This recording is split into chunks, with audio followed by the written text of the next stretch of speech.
This is Sunita Chaudhary, Associate Professor Physics, MLV Government College, Bhilwara, and we are doing nuclear physics.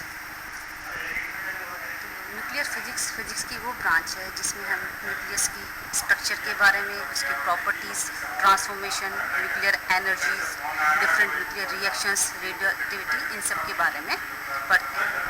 ठीक है, तो अपनी periodic table में जितने भी एटम हैं उनके न्यूक्लियाइज को अपने कई तरीके से क्लासिफाई कर सकते हैं, लाइक स्थायी और अस्थायी, यानी कि स्टेबल और रेडियो एक्टिव. स्टेबल न्यूक्लियाई वो कहलाते हैं जो कि अनंत समय तक विघटित नहीं होते, उनका डिसइंटीग्रेशन नहीं होता. रेडियो एक्टिव जो स्वतः विघटित हो जाते हैं. रेडियो एक्टिविटी की जो प्रॉपर्टी है वो न्यूक्लियर फिजिक्स की फील्ड में बहुत ही इम्पॉर्टेंट है, क्योंकि जैसा हमने पहले भी देखा कि इसको ओरिजिन ऑफ न्यूक्लियर फिजिक्स कहा जाता है, क्योंकि इसमें एक न्यूक्लियस के अंदर से जो कि अनस्टेबल न्यूक्लियाई होता है, स्टेबल होने के लिए कुछ पार्टिकल या रेडिएशन एमिट होते हैं, जैसे कि अल्फा, बीटा एंड गामा. चूँकि वो न्यूक्लियस से बाहर आती हैं तो वो एक प्रोब का काम करती हैं इंफॉर्मेशन देने के लिए कि न्यूक्लियस के अंदर क्या एनवायरनमेंट है, क्या क्या चीज़ें हैं. ठीक है, तो सबसे पहले हम देखें कि अभी तक हमने देखा कि एटम का जो मॉडल थॉमसन ने प्रपोज किया था उसको डिस्कार्ड कर दिया गया, क्योंकि जो रदरफोर्ड ने 1906 में अल्फा स्कैटरिंग एक्सपेरिमेंट किया उसके बेसिस पर एक न्यू मॉडल प्रपोज किया गया जिसको एक्सेप्ट किया गया, और वो था न्यूक्लियस मॉडल ऑफ एटम, जिसमें एटम का सारा पॉजिटिव चार्ज और मोस्ट ऑफ द मास उसके सेंटर में बहुत स्मॉल जगह में सेंट्रलाइज था, जिसको न्यूक्लियस नाम दिया गया, और इलेक्ट्रॉन उसके चारों ओर ऑर्बिटल मोशन करते हैं. तो ये इस्टेब्लिश होने के बाद अब अपने को किसी न्यूक्लियस को देखना है, उसको जानना है, तो अब हम देखना चाहेंगे उसके अंदर किस तरह के कण होते हैं, उसका स्ट्रक्चर क्या है, क्या कंपोजिशन है.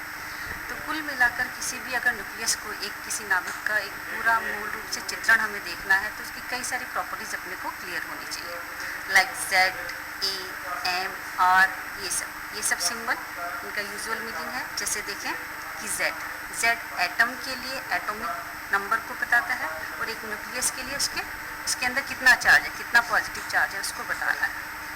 A इसके एटॉमिक मास नंबर, इसके द्रव्यमान को बताता है. M मास को, R रेडियस साइज से related, J angular momentum, magnetic moment, electrical quadrupole moment, ठीक है, आइसोस्पिन, पैरिटी, ये सब प्रॉपर्टीज़ अपने को डिटेल में आगे पढ़नी है.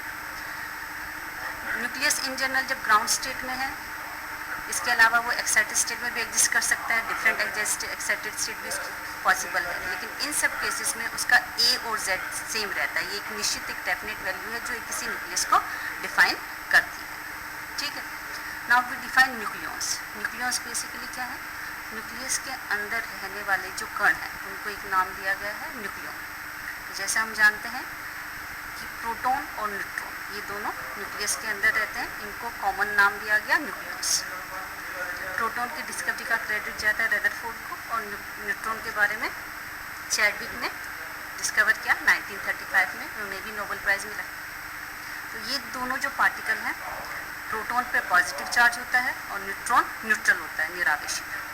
दोनों का मास 1 एटॉमिक मास यूनिट के बराबर माना जाता है, हालांकि न्यूट्रॉन का जो मास है that is slightly greater than proton, जो हम आगे देखेंगे. तो पीरियोडिक टेबल में जितने भी एलिमेंट है उनका जो सिंबल है उसको रिप्रेजेंट करते हैं ZXA से. A उस एलिमेंट के सिंबल को रिप्रेजेंट करता है.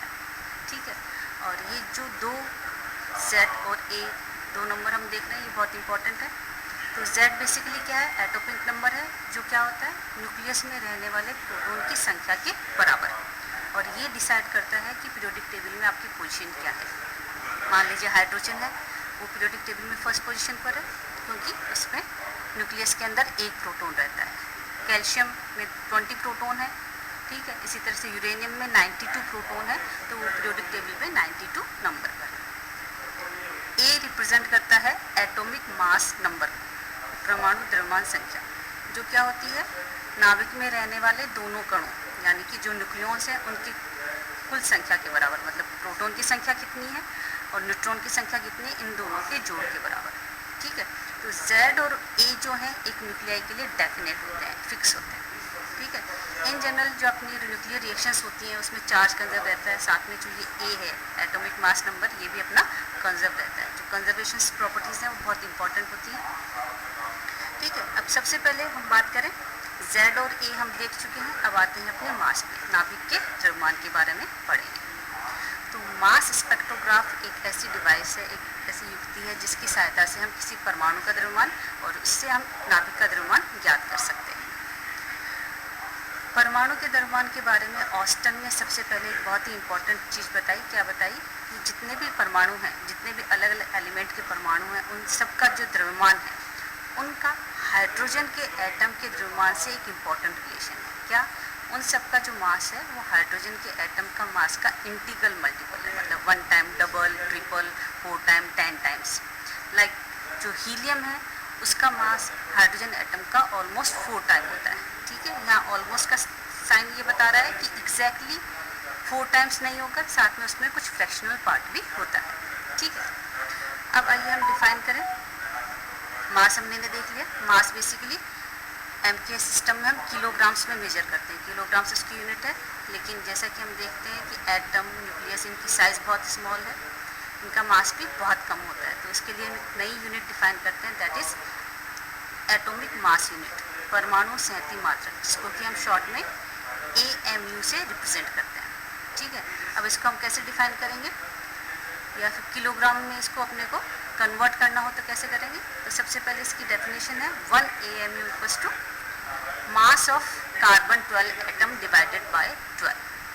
मतलब कि एक एटॉमिक मास यूनिट द्रव्यमान कितना होता है कि कार्बन 12 का जो परमाणु है उसका 12वां जो हिस्सा है वो एक एटॉमिक मास यूनिट के बराबर, ठीक है। अब इसको अगर अपने को किलोग्राम में कन्वर्ट करना है तो अपने क्या फॉर्मूला लगाएंगे कि कार्बन 12 है, उसका मास किस तरह के बराबर हो गया? 12 एटॉमिक मास यूनिट के बराबर। अब देखिए 1 मोल क्वांटिटी हम लेंगे, कार्बन एटम लिया, कार्बन का 1 मोल क्वांटिटी लिया तो उसका द्रव्यमान कितने के बराबर होगा? 12 AMU को एवोगैड्रो नंबर से हमको मल्टीप्लाई करना पड़ेगा, ठीक है। एवोगैड्रो नंबर मतलब 1 मोल में कितने परमाणु हैं, तो उसकी संख्या अपने को पता है 6.02 इंटू 10⁻23, ठीक है। तो 12 kg equals to this much. इसको रीअरेंज करके इस सब से पूरी इक्वेशन को डिवाइड करेंगे तो 1 AMU कितना आ जाएगा? 1.67 इंटू 10⁻27 kg। तो ये चीज़ हमें अपने को याद रखनी है, क्या कि 1 atomic mass unit in terms of kilogram कितने के बराबर है? 1.67 इंटू 10⁻27, ठीक है।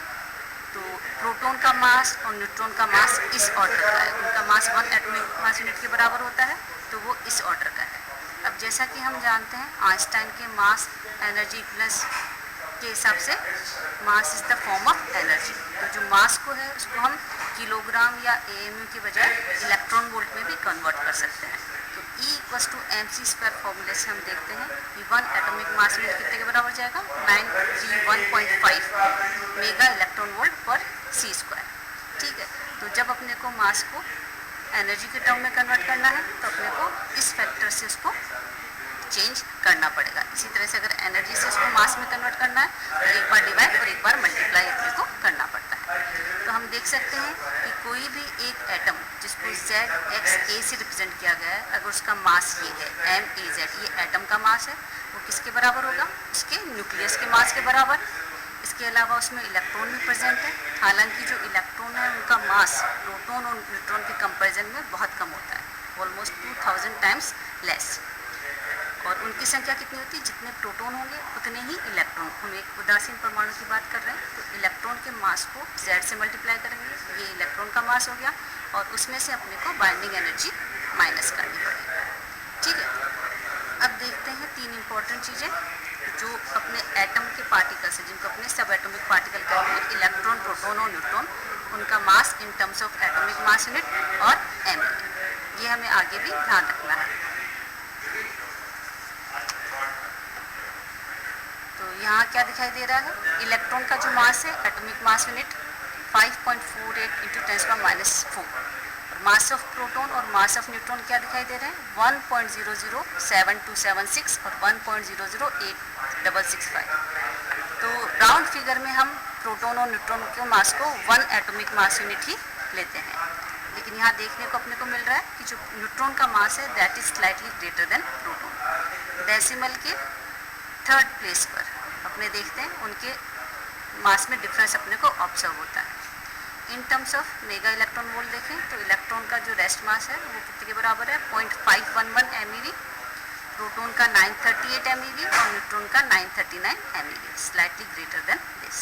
ठीक है, अब यहाँ पर अपने एक और फैक्टर डिफाइन करते हैं दैट इज पैकिंग फ्रैक्शन, जिसको पीस एफ से रिप्रेजेंट किया है, किसके बराबर है m-a/a। ए तो यहाँ पर एटॉमिक मास नंबर को डिफाइन करता है जो कि एक इंटीग्रल नंबर है। मास जो है वो आपके न्यूक्लियस के मास को या एटम के मास को रिप्रेजेंट करता है, जिसमें इंटीग्रल के साथ साथ फ्रैक्शन वाला पार्ट भी है। तो जो m-a है ये मास डिक्रीमेंट या इंक्रीमेंट डेल्टा से अपने इसको रिप्रेजेंट करते हैं। ठीक है, कार्बन 12 के लिए इसकी वैल्यू 0 होती है और जनरली लाइट एलिमेंट न्यूक्लियस के लिए पॉजिटिव और हैवी न्यूक्लियस के लिए नेगेटिव होता है। तो यहाँ हमने देखा आज मास ऑफ द न्यूक्लियस के बारे में अपने ने जाना और उसमें देखा जो न्यूक्लियस है प्रोटॉन और न्यूट्रॉन उनका मास क्या होता है। दोनों का मास 1 एटॉमिक मास यूनिट अपने कंसिडर करते हैं, but neutron is slightly heavier than proton. That's it for today, thank you.